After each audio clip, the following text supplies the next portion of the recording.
현대 문화는 소유욕으로 병들어 있습니다. 부에 대한 욕심은 우리들의 그 삶의 진실과는 어떻게 보면 동떨어진 병과 같이 되어버리고 말았는데요. 현대 사회의 속도와 복잡한 그 삶은 우리들을 위협하고 있습니다.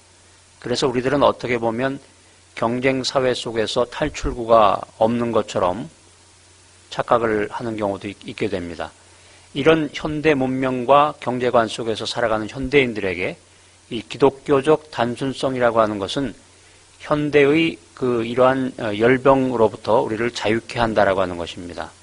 다시 말해서 기독교적인 단순성은 우리를 위협하는 것에 대응하기 위해서 일어난 일시적인 유행이 아니라는 것이죠. 또한 그 비대해진 전문 관료 집단에 대한 그 회의로부터 비롯된 것도 아니라는 것입니다. 기독교적인 단순성은 모든 그리스도인에게 주어진 소명이다라는 것입니다.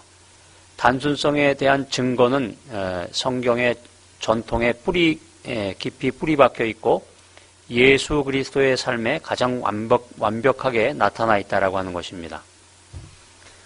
다시 말해서 기독교적인 단순성은 그 현대의 위기에 대한 일시적인 반응이 아니고 그 이상의 깊은 의미를 내포한다라고 하는 것입니다. 단순성은 인생의 모든 문제, 큰 문제들과 밀접하게 연관이 되어 있습니다. 수많은 사회의 그 부조리에 대응할 수 있는 행동 전략의 베이스먼트가 될 수 있는 것, 그것이야말로 단순성이라고 하는 것입니다. 그래서 기독교적인 단순성에 대한 그 은혜는 우리를 평화와 능력 중심으로 인도합니다. 다시 말해서 하나님께로 인도한다라고 하는 것입니다. 우리가 단순성을 이해하는 데 있어서 그 필요한 중심 개념은 철저한 의존에 있습니다. 우리 인간이라고 하는 것은 독립적인 존재가 아니고 자립 능력이 없습니다. 우리의 존재와 모든 소유는 전적으로 하나님으로부터 온 것입니다. 그래서 단순성이라고 하는 것은 우리들이 인간이 삶을 살아가는 데 있어서 의존의 자세로 돌아간다라고 하는 것을 의미합니다. 어린아이처럼 신뢰해야 된다라고 하는 것입니다. 우리가 잘 아는 그 아시시의 성자 프란시스는 기독교적인 단순성에 대한 모델입니다. 그 프란시스와 그의 일행들은 기쁨에 차 있었고 또 그들이 다녔던 땅은 하나님의 사랑으로 충만했습니다. 그들의 기쁨이야말로 단순성의 보증수표였던 것입니다. 피조물에 대한 사랑이야말로 소박한 수사들이 보여준 특징이었습니다. 신뢰는 단순성의 특징입니다. 엄밀하게 말한다면 일정한 형태의 단순성에는 독신이 필요할지도 모릅니다. 프란시스가 독신이 아니었다면 과연 그런 삶을 살 수 있었을까 이렇게 생각을 해보게 되고 예수님도 마찬가지였습니다. 우리가 진정으로 프란시스와 같은 삶을 살 수는 없지만 단순성으로부터 기쁨을 얻어야 하는 것입니다. 17세기의 퀘이커 교도들 사이에서 강력한 형태의 그 단순성이 완성됐다라고 하는 것입니다. 그들은 그리스도의 음성에 순종하고 듣고 순종하는 삶을 살았는데 그들의 그 설교를 한 문장으로 나타낸다면 그리스도는 자기 백성을 친히 가르치러 오셨다라는 것입니다.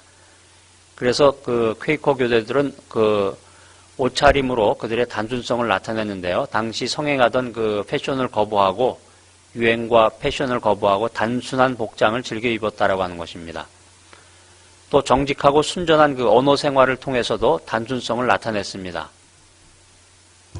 그래서 그들은 철저히 거룩한 순종 가운데서 살았다는 것입니다. 행동화된 단순성에 대한 예를 한번 살펴보겠는데요. 가난한 자들을 향한 봉사나 사회정의의 운동에서도 우리 그 기독교적인 단순성의 그 샘플들을 우리가 찾아볼 수 있습니다. 존 웨슬리와 그 초기의 감리교인들의 그 전도 활동을 살펴보면 그들의 단순한 생활 방식은 그들이 전하는 복음에 강력한 힘을 실어주었다라고 하는 것입니다. 존 웨슬리는 자신이 죽을 때 자신의 재산이 10파운드를 넘으면 자기를 도둑놈이라고 불러도 좋다고 사람들에게 공개한 바가 있습니다. 또 브레이너드라고 하는 사람은 극도로 단순한 삶과 아프리카 인디언들에게 전도한 그런 삶으로서 우리들이 감명받고 있는데요. 명예라든가 사치 같은 것은 그런 사람들하고는 동떨어진 것이라는 이야기죠.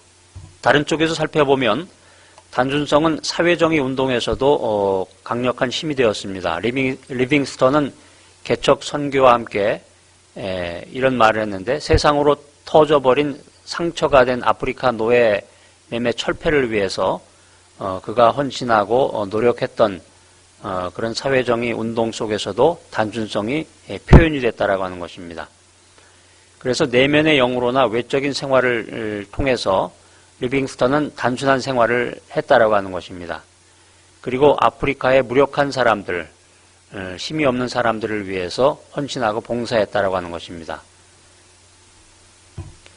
그래서 지금까지 살펴본 사람들의 그 특징은 내면적인 그 단순성뿐만이 아니라 외적인 생활 방식에 있어서도 단순성을 나타냈다라고 하는 것인데, 구약에 보면 그 단순성의 통찰을 한마디로 철저한 순종이라고 표현하고 있습니다. 아브라함이 이삭을 바치라는 명령을 받았을 때 단순성에 대한 그 극명한 그 노출이 일어나게 되는데, 하나님은 말씀하셨고 아브라함은 순종했다라고 하는 것입니다. 이 상황에서 아브라함이 잔꾀를 부려서 긴급한 대책을 세웠던 것이 아니고 조건을 달거나 구실을 달지 않고 철저한 순종의 모습을, 단순성의 모습을 가지고 하나님께 나아갔다라는 것을 우리들이 알 수 있습니다. 아브라함의 그 삶을 한마디로 정의한다라고 하면은 그것은 순종이 되겠죠. 이 거룩한 순종이야말로 그 단순한 삶이 흐르는 그런 길이라고 하는 것이죠. 다시 말해서 철저한 순종이라고 하는 것은 하나님께 충성한다라고 하는 것입니다. 하나님께 헌신하고 하나님께 대한 믿음을 뜻하는 것입니다. 오늘날 우리가 삶을 살아가는 데 있어서 경제관 또 부에 대한 생각은 참 많이 변천되고 왜곡되어 있는 것 같습니다. 그래서 현대를 한마디로 부의 우상시대다 이렇게 이야기를 하는데요. 안식일에 쉬라고 명령한 제4계명을 정면으로 위배하는 시대가 오늘입니다. 조금 더 일하면 다른 사람들을 앞지를 수 있다라고 하는 그런 경쟁심, 그러한 긴박한 마음을 내려놓는 것이 현대의 삶에서 필요한 시대라고 생각이 됩니다. 우리가 성경을 통해서 예수님에게 초점을 맞춰보면 예수 그리스도께서 놀랍도록 단순한 삶을 사셨다는 것입니다. 그분은 하나님께 초점을 맞췄습니다. 하나님께 대한 예수 그리스도의 투명함이 모든 그의 삶을 지배했다라고 하는 것입니다. 그래서 우리가 그리스도를 따른다, 크리스찬이 된다, 믿음 안에 거한다라고 했을 때 그리스도를 따르는 자가 된다는 것의 그 진정한 의미는 단순성이라고 하는 것이죠. 그래서 우리가 믿음 안에서 주님을 바라보며 사역자의 길을 갈 때 지속적인 평안과 주님의 능력으로 이 땅에서의 삶을 살아나가야 되는데, 마음이 나누어진 복잡한 삶을 사는 사람은 그 모든 능력을 잃어버린다라고 하는 것입니다. 복잡한 삶은 예수님께서 주시겠다고 약속하신 풍성한 삶을 빼앗아갑니다. 단순성이라고 하는 것은 복잡하면서도 또 단순합니다. 우리는 하나님의 나라와 하나님의 의를 먼저 구해야 합니다. 우리가 해야 할 일은 사실 많지 않습니다. 우리가 해야 할 유일한 일은 순종하는 일입니다. 일찍이 키에르케고르가 이야기했던 것처럼 우리의 인생이라고 하는 것은 고난과 시련과 연단의 과정을 거쳐서 오직 한 가지 목표에 이르게 되는데, 그것은 바로 단순성의 길이라고 하는 것입니다. 기독교적 단순성이라고 하는 것이 단순하고 쉬운 면도 있지만 어떻게 보면 굉장히 어렵게도 우리가 생각이 되는데, 그렇지만 그 단순성이 우리의 삶 가운데 들어와서 우리의 일상생활 가운데 습관으로 그것이 굳어진다라고 하면 굉장히 쉬운 것이 될 수도 있겠습니다. 우리가 숨 쉬는 것이 쉬운 것처럼, 그래서 우리의 삶의 모습 가운데서 그것이 습관이 되고 몸에 배기 전까지는 괴로울 정도로 그것이 어렵다라고 하는 것입니다. 그래서 단순성에도 우리가 수고와 노력을 기울여야 된다라고 하는 것입니다. 내 생활 방식이 과연 본연의 자리를 찾을 수 있을까 이렇게 고민하고 절망할 때가 있습니다.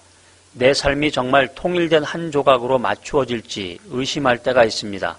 바로 그때 우리는 하나님 아버지께 마음에서 우러난 영광을 올려드리고 내가 한 일이라고 하는 것은 하나님으로부터 은혜를 받고 이 삶을 선물로 받은 것밖에 없다라고 하는 겸허하고 겸손한 마음을 가지고 단순성을 이루어갈 때 우리는 하나님이 우리에게 주신 그 모든 은혜와 그런 축복을 누릴 수가 있을 것입니다.